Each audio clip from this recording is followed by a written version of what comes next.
Gio got us like for us to roll. Married to the money, introduced her to my stove.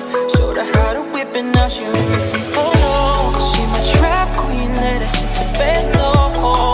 Counting up, watch how the bands go.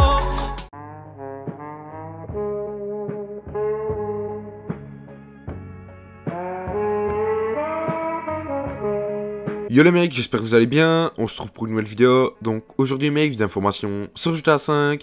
Donc avant que la vidéo commence, je t'invite à lâcher un gros like, à commenter, à t'abonner et à partager avec un maximum de tes potes pour qu'un maximum de tes potes soient au courant et qu'on continue à se créer une communauté tous ensemble. Donc aujourd'hui les mecs, vidéo d'information où je vais vous parler de GTA 4 car il y a quelques problèmes qui tournent en ce moment même autour de GTA 4. Ces problèmes ont commencé déjà depuis pas mal de temps et je vais tout vous expliquer dans cette vidéo. Donc tout d'abord, on a un article qui est sorti sur Rockstar Intel, donc je ne présente plus Rockstar Intel qui est une source extrêmement fiable. Je ne pourrais pas dire forcément que c'est la source qui est juste en dessous de Rockstar Games, mais en tout cas ils travaillent de loin avec Rockstar Games et ils sont extrêmement fiables.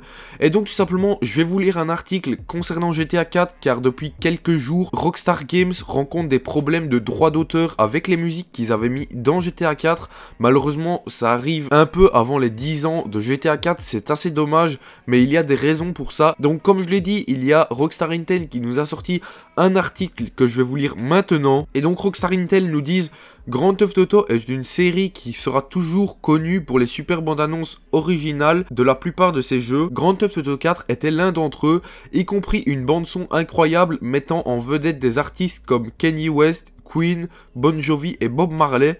Malheureusement, le 26 avril 2018, 2 jours avant le 10e anniversaire du jeu, certains accords de licence pour la musique du jeu expireront. Selon Kotaku, GTA 4 prendra beaucoup de sa musique en jeu, cependant une liste de pistes ne peut être fournie. Avec GTA 4 tournant 10 ans dans quelques semaines, il semble que les accords de musique ont été de 10 ans seulement. Dans le rapport de Kotaku, les propriétaires de PlayStation 3 recevront un message du système avant le 26 avril, leur disant de télécharger les versions numérique des chansons qui seront supprimées. Il n'est pas clair pour le moment si les joueurs Xbox et PC obtiendront la même option, sinon ils perdront une partie de la musique du jeu. On ne sait pas non plus si ça affectera complètement l'histoire pour GTA 4 The Ballad of Gay Tony et The Lost and Damned. Donc tout simplement The Lost and Damned, c'est tout simplement l'extension avec le motard. Et donc après, Rockstar Intel nous explique que tout simplement Rockstar avait déjà eu ce problème avec Vice City et San Andreas où ils avaient dû retirer des jeux. Donc il me semble, d'après ce rapport, que tout simplement Rockstar Games, au bout de quelques années, 10 ans, ils commencent à ne plus signer les contrats pour avoir les droits d'auteur des musiques pour pouvoir les mettre dans leur jeu et décident de supprimer les musiques. Et ensuite, ce qui est important, et nous avons une réponse apparemment des musiques qui seront retirées, il y a une personne qui a demandé sur le forum Rockstar Support. Donc la question était: y a-t-il des changements de bande sonore du jeu qui arrivent à GTA 4 et ses épisodes?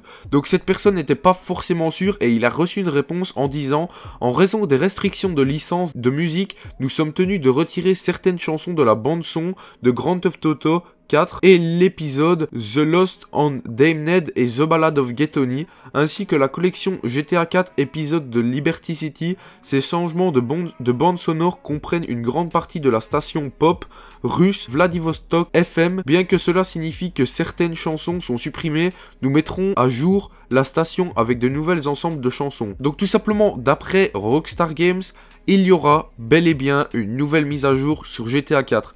Ça me surprend vraiment personnellement parce que sur GTA 4, nous nous attendions à ne plus recevoir de mise à jour, peut-être à une extension de map Liberty City sur GTA 5, un remake de GTA 4, et là non, apparemment nous aurons une nouvelle mise à jour sur GTA 4.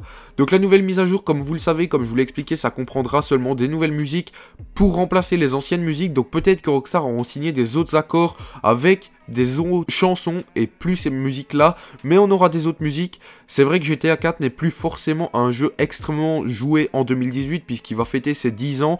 Les gens sont passés beaucoup sur GTA 5, mais ça peut toujours faire plaisir de faire un retour sur GTA 4 pour revoir un peu GTA 4 et peut-être des nouvelles nouveautés. Donc Rockstar a bel et bien annoncé une nouvelle mise à jour qui comprendra des nouvelles bandes sonores et comme je l'ai dit, peut-être des nouveautés. On ne sait jamais, avec Rockstar on peut toujours s'attendre à tout. Donc voilà les mecs, j'espère que cette vidéo vous aura plu. Je sais bien que j'ai lu énormément, mais c'était très important de vous lire les articles dans cette vidéo. N'hésitez vraiment pas à vous rendre dans la chaîne en description, qui est la chaîne de Sam Mods. Il fait des vidéos informations comme moi sur GTA Online. Il fait des très bonnes vidéos, mais beaucoup moins réguliers que moi dans ses vidéos. Donc moi je vous laisse là-dessus. Ciao ciao.